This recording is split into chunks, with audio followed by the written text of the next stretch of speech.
Oke, Assalamualaikum warahmatullahi wabarakatuh. Untuk melanjutkan tutorial pada video sebelumnya, di mana kita kemarin itu sampai pada load cases untuk gempa dinamik, maka sekarang kita akan lanjutkan untuk kombinasi pembebanan. Kombinasi pembebanan mungkin teman-teman udah belajar di struktur baja 1, mungkin tahu kayak 1,2D plus 1,6L itu bisa diatur dalam etaps. Caranya bagaimana? Kita masuk ke define load combination. Di sini sebenarnya teman-teman bisa pakai cara manual untuk memasukkan kombinasi pembebanan secara manual. Akan tetapi karena untuk mempersingkat waktu di sini saya akan pakai untuk default design combos yang bawah ini, di mana ini untuk otomatis mengikuti peraturan yang ada. Karena struktur kita itu jenisnya konkret, ya konkret frame atau rangka rangka beton, ya, makanya kita pakai konkret frame design. Terus kita ini centang ini agar bisa diedit, nanti lalu diklik OK.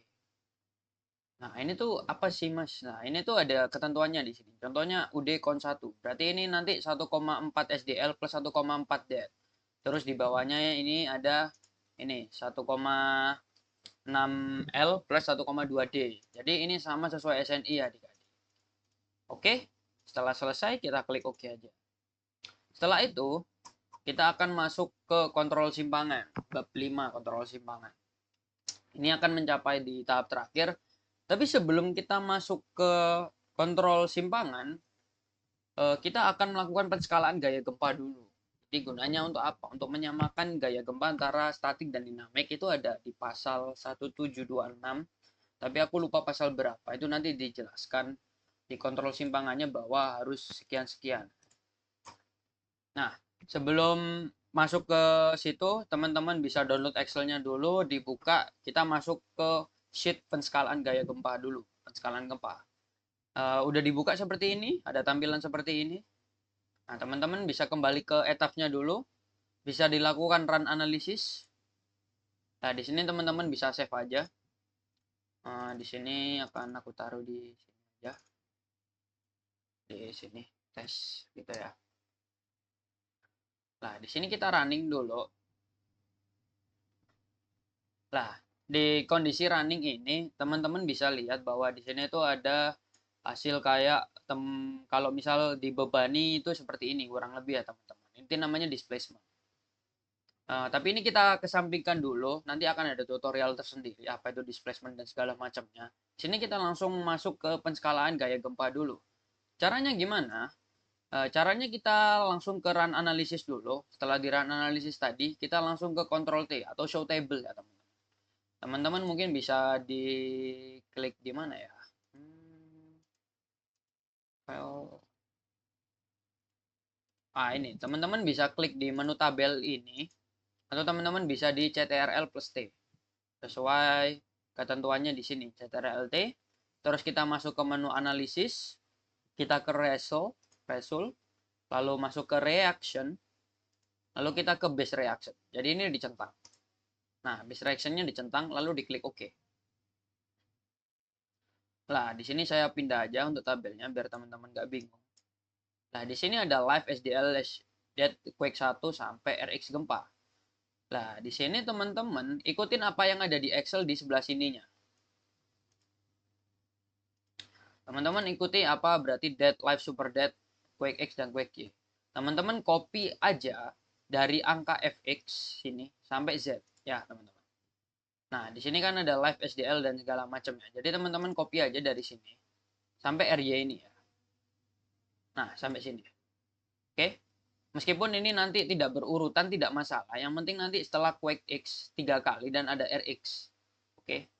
Jadi untuk yang live SDL dan dead ini meskipun agak berubah-ubah, lokasinya nggak masalah. Teman-teman copy aja di sini tinggal di CTRL-C atau klik kanan copy. Nah, setelah itu teman-teman bisa langsung kopaskan di dead ini. Nah, ini di sini angkanya sudah masuk ya, teman-teman. Nah, sesuai peraturan SNI bahwa dinamik itu harus kurang lebih 100% dari statik ya, teman-teman. Nah, di sini teman-teman bisa lihat bahwa di sini itu tidak perlu penskalaan gaya gempa lagi. Di sini. 1698. Nah, karena di sini apabila dinamik ini lebih besar daripada statik, maka ini tidak perlu di penyesuaian skala gempa lagi. Nah, teman-teman, di sini karena tidak perlu penyesuaian skala gaya gempa lagi, maka di sini teman-teman tidak perlu mengubah gaya gempa. Tapi dalam kondisi apabila ini teman-teman misal tak kasih contoh berapa ya sekian. Nah ini ada contohnya. Misal ini nanti lebih dari 1 angkanya, maka teman-teman wajib ada penskalaan gaya gempa. Oke. Dengan contoh, misal nanti ini seperti ini. Nah, di sini misal ada RSX dikali 0,94. Nah, teman-teman ini disilang aja. Nah, terus ini di unlock modelnya dilepas. Setelah itu kita masuk ke menu define, kita ke load cases lagi. Nah, untuk yang diubah koefisiennya itu nanti di Rx sama Ry ya, teman-teman. Karena dinamiknya yang diganti. Sini misal kita ganti 0,94 ini nanti dikalikan sini. Ini copy aja 0,94 sekian. Teman-teman masuk ke Rx gempa, modify. Lalu di sini scale faktornya teman-teman kalikan dengan hasil yang ada di Excel. Lah, ini nanti dikali saja. Dikali, ya ini. Seperti ini ya teman-teman. Dikali dari angkanya. Lalu diklik enter aja. Oke. Nah, hal yang sama untuk RY-nya juga. Teman-teman copy angkanya. Lalu diklik RY gempa, dimodify. Lalu teman-teman cek ini dikali juga.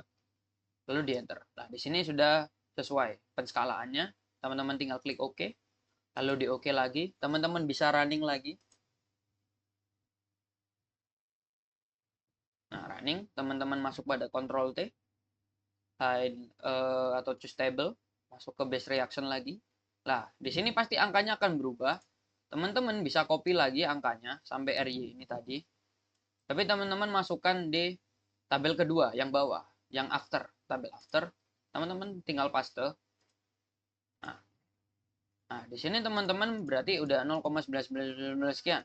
Yang artinya di sini angkanya hampir sama ya. 1609,06, yang satunya 1609,05. Berarti ini sudah mendekati banget, hampir 100% sama. Oke, kalau sudah begitu maka tidak perlu diubah lagi untuk penskalaan gaya gempanya. Dan apabila masih angkanya tidak sesuai, teman-teman bisa harus sesuaikan lagi sesuai dengan syarat yang ada. Yaitu di mana dinamik harus lebih kecil daripada 100% statik. Oke, setelah itu diklik close saja. Nah, lalu untuk tutorial selanjutnya kita akan lanjut pada kontrol simpanan.